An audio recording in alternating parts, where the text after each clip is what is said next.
DNA में बात आपकी थाली के सबसे जरूरी हिस्से की करने वाले हैं। उस चीज के जिसके बिना खाना कितना भी अच्छा क्यों ना बना हो, आपको मजा नहीं आएगा। जी हां, हम नमक की बात कर रहे हैं। चाहे मुहावरों में इस्तेमाल हो या किचन में, नमक की अपनी जगह है, अपनी हैसियत है। और इसलिए आज डीएनए में हम आपको नमक की कहानी दिखाएंगे। उस नमक की जो समंदर की लहरों के रास्ते हमारे और आपके किचन और फिर हमारी जुबान तक भी पहुंचता है। आज भारत अमेरिका और चीन के बाद दुनिया का तीसरा सबसे बड़ा नमक उत्पादक देश है और यहां हर वर्ष करीब 3 करोड़ टन नमक पैदा किया जाता है। भारत सालाना करीब 1 करोड़ टन नमक का निर्यात भी करता है और चीन, Japan, Bangladesh, Indonesia, north Korea, Malaysia, संयुक्त अरब अमीरात, वियतनाम, कतर समेत दुनिया के लगभग 55 देश हमारे देश का नमक खाते हैं। और आपको जानकर हैरानी होगी कि भारत में कुल जितना भी नमक पैदा होता है उसमें 76% हिस्सेदारी अकेले गुजरात की है। और इसलिए आज हम आपको गुजरात के लिटिल कच्छ ऑफ रण के अगरिया किसानों की कहानी दिखाएंगे, जिन्हें हम और आप अपनी सुविधा के लिहाज से किसान तो कह लेते हैं, लेकिन सरकारी दस्तावेजों में उन्हें किसान नहीं माना जाता है और ना ही उन्हें किसान वाली सुविधाएं ही मिलती हैं। दरअसल गुलामी के दौर में देश में ज्यादातर नमक समंदर की जगह खदानों से निकाला जाता था, यानी उसकी माइनिंग होती थी और इसलिए अंग्रेज नमक को खनन का हिस्सा मानते थे। और ये नीति आज भी कायम है, क्योंकि गांधी के दांडी मार्च के बाद अंग्रेजों का बनाया नमक कानून तो टूट गया, लेकिन वर्ष 1876 में सॉल्ट कमिश्नर की अगुवाई में बनाया गया विभाग आज भी कायम है और आज नमक केंद्र सरकार का विषय है और ये 7वीं अनुसूची में आइटम नंबर 58 के अंतर्गत आता है। इसके तहत नमक के उत्पादन, सप्लाई और डिस्ट्रीब्यूशन पर केंद्रीय एजेंसियों की ही निगरानी रहती है। और इसलिए आज आपको गुजरात के लिटिल रन ऑफ कच्छ से हमारी रिपोर्ट जरूर देखनी चाहिए, क्योंकि यह रिपोर्ट देखकर आप समझ पाएंगे कि जो नमक आपके खाने का स्वाद बना देता है उसे बनाने वाले किस हालत में रहते हैं, किस माहौल में काम करते हैं।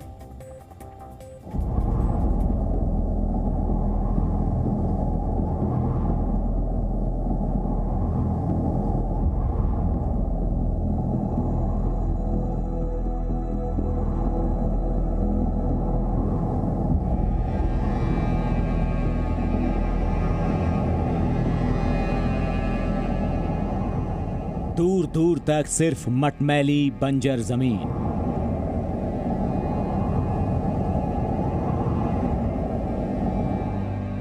आसमान पर तपता सूरज। जहां तक नजरें जाएं सिर्फ और सिर्फ वीरानी। आपने रण ऑफ कच्छ के बारे में तो सुना होगा, लेकिन ये लिटिल रण ऑफ कच्छ है, वो जगह जिसे हिंदुस्तान की नमक फैक्ट्री भी कहा जाता है। आज हम ग्राउंड जीरो से उन आगरिया नमक बनाने वालों से बातचीत करेंगे जो आपकी थाली तक नमक पहुंचाने का काम करते हैं। आखिरकार उनकी स्थिति कैसी है, उनके हालात कैसे हैं, उनकी मांगे क्या है और वो किस स्थिति में नमक यहां पर बनाते हैं। ये जगह और यहां रहने वाले किसान भले ही आपके किचन तक नमक पहुंचाते हों, लेकिन वो खुद यहां तक कैसे पहुंचते हैं, ये आप इन तस्वीरों को देखकर खुद ही समझ जाएंगे। इस वक्त मैं गुजरात के लिटिल रण ऑफ कच्छ की तरफ बढ़ रहा हूं, जहां पर हमें और आपको, पूरे देश को नमक खिलाने वाले कारीगर रहते हैं, जिन्हें आगरिया कहते हैं। इन रास्तों के बीच से जाना है, इन्हें आप रास्ता भी नहीं कह सकते हैं। जंगल का यह पूरा एरिया है, इसमें से गुजरते हुए लिटिल रण ऑफ कच्छ तक पहुंचना है, जिसे देगम का रण भी यहां पर कहा जाता है, जहां बड़ी संख्या में आगरिया मौजूद रहते हैं जो नमक बनाने का काम करते हैं। इस तरफ हमको जाना है, कोई सीधा रास्ता नहीं है, इन सब के बीच में झाड़ियों के बीच में से होकर ही ये रास्ता आगे निकलता है। देखते हैं कि यहां पर आगरिया नमक बनाने वाले लोग किस हालात में रह रहे हैं। एक लंबा रास्ता तय कर हम अगरिया किसानों और उनके खेतों के बीच थे। दरअसल ये खेत नहीं, बंजर जमीन के टुकड़े हैं। यहाँ जमीन के भीतर का पानी भी इतना खारा है कि उसके आगे समंदर का खारापन भी मात खा जाए।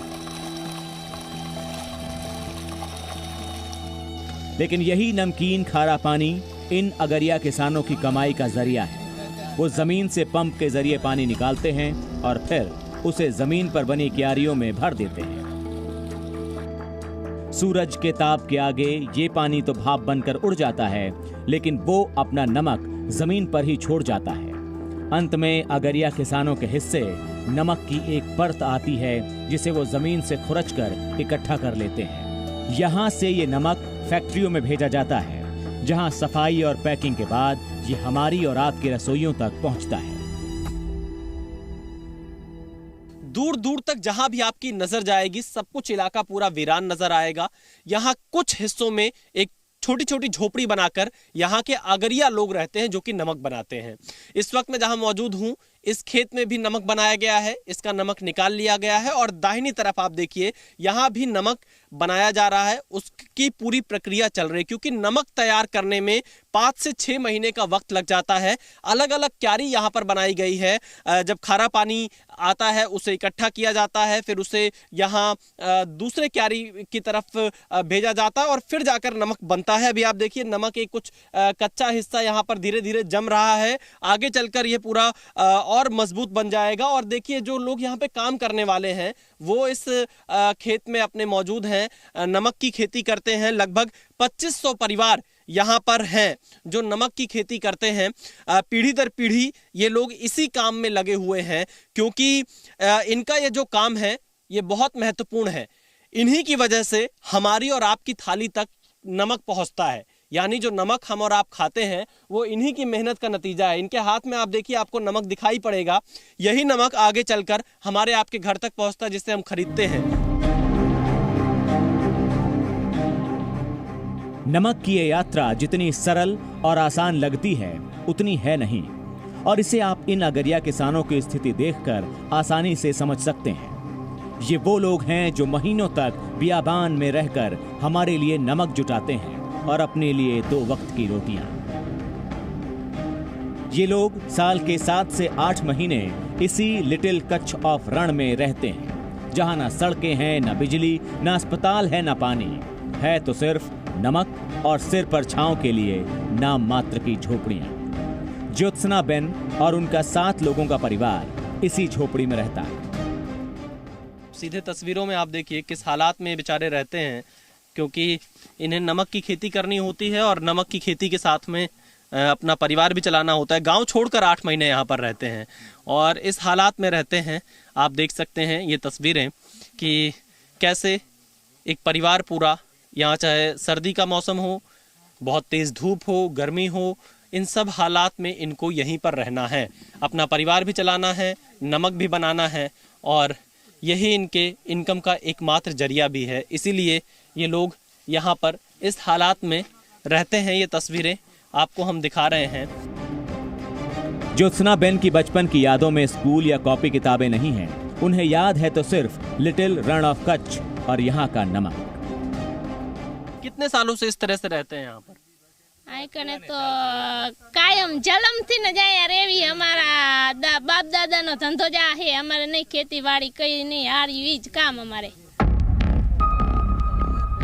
अब पुरखों की यही परंपरा उनके बच्चे निभा रहे हैं।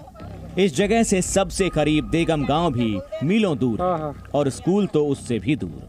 लिहाजा अगरिया किसानों के बच्चे स्कूल नहीं जाते, वो यहीं बड़े बुजुर्गों के साथ मिलकर नमक बनाते हैं। आप स्कूल जाते हो? नहीं। क्यों? सब कुछ मैं अकेले ये क्या करूँगा। सब कुछ यहाँ पर, तो आप अकेले नहीं जाएंगे स्कूल? आप भी नमक बनाते हैं? तो आपको पढ़ने का मन नहीं करता है? करता है। तो फिर क्यों नहीं जाते स्कूल? मेरे माँ बाप इधर है, मैं अकेला उधर कैसे रहूँगा गांव में। यहाँ से स्कूल कितनी दूर पर है? इनसे 10-12 किलोमीटर। अच्छा, आप जाते हो स्कूल? नहीं, हम नहीं जाते स्कूल। आप भी नहीं जाते? क्यों? भी हमारा भी परिवार इधर है, इसलिए हम कैसे जाए। रहने के बाद पीने का पानी यहाँ दूसरी सबसे बड़ी चुनौती है।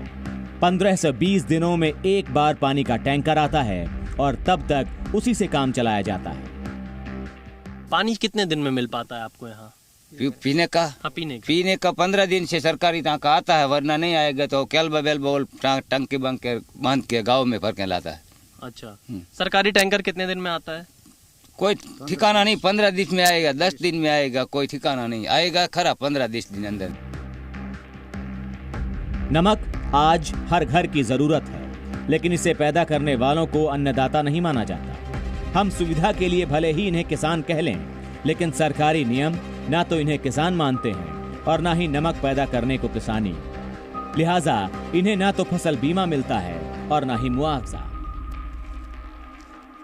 बरसात के समय में हाँ पानी आ जाता है तो पूरे का पूरा धो जाता है। अच्छा, जो नमक पका रहता है वो उसमें बह जाता है। हाँ, और हम जो व्यापारी लोग हैं वो भी नहीं देते पैसे, और हम सरकार के पास जाते हैं तो वो कहते हैं कि आपका इसका डॉक्यूमेंट लाओ।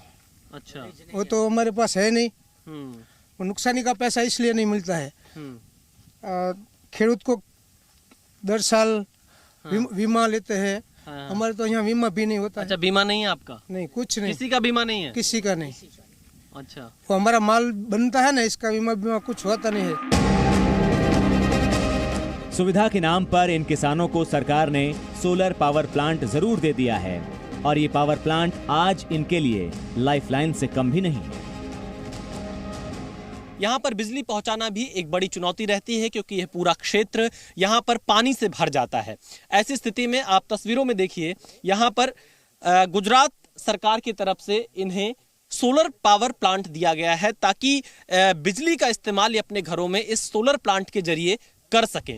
और यहाँ पर हमें जो अगरिया किसान हैं उन्होंने बताया कि इसी सोलर प्लांट के जरिए वो अपने घर तक, जो यहाँ झोपड़ी में रहते हैं, वहाँ बिजली पहुँचा रहे हैं और इसी के सहारे वो अपना काम भी कर रहे हैं। ये अगरिया किसान पुश्तों से इस काम को कर रहे हैं, बिना किसी शिकवा और शिकायत के। लेकिन इनकी भी उम्मीदें हैं। उम्मीद बच्चों के लिए स्कूल की, उम्मीद इलाज के लिए अस्पताल की, और कुछ बेहतर सुविधाओं की। अच्छे से अच्छा पकवान भी बिन नमक बेस्वाद लगता है, और इसी स्वाद को बढ़ाने के लिए ये अगरिया नमक किसान न जाने कितनी मेहनत करते हैं और कितनी ही चुनौतियों का सामना करते हैं। विषम परिस्थितियों में रहकर भी ये हमारे और आपके लिए नमक तैयार करते हैं। इनके बच्चों का भविष्य भी दांव पर लगा रहता है, लेकिन फिर भी ये नमक बनाना बंद नहीं करते हैं। इसीलिए आज इन अगरिया किसानों ने जी न्यूज के माध्यम से यह मांग की है कि इनकी समस्याओं का समाधान किया जाना चाहिए, और जल्द से जल्द इनकी जो तमाम मांगे हैं उन्हें भी पूरा किया जाना चाहिए। कैमरामैन एस जयदीप के साथ विशाल पांडे, जी media, little Rann of Kutch, Gujarat. हमारी ये रिपोर्ट देखकर आप नमक और आप तक उसकी यात्रा के बारे में समझ गए होंगे, लेकिन हमारा मकसद था कि आप उन लोगों की स्थिति को समझें जो रण के वीराने में 8-8 महीने रहकर और भीषण गर्मी, खराब मौसम और खतरे सहकर इसे बनाते हैं। आज इस लिटिल रण में हर साल करीब 50 लाख टन नमक बनाया जाता है, और करीब 2500 परिवार अपना घर बार छोड़कर जी तोड़ मेहनत करते हैं ताकि उनका बनाया नमक हम तक और हमारी जुबान तक पहुंच सके। लेकिन स्कूल, अस्पताल और सड़क जैसी वो सुविधाएं जो हमारी सरकार हर नागरिक तक पहुंचाने का दावा करती है, वो आज भी इनकी पहुंच से दूर है। हालांकि इनकी उम्मीदें कायम हैं, और ये लोग इस बार भी इन्हीं उम्मीदों के आसरे पोलिंग बूथ पर पहुंचेंगे, अपना वोट डालेंगे, और इस भरोसे के साथ कि शायद इस बार ये सुविधाएं उन तक पहुंच ही जाएंगी। वैसे नमक सिर्फ हमारी रसोई का सबसे जरूरी हिस्सा भर नहीं है।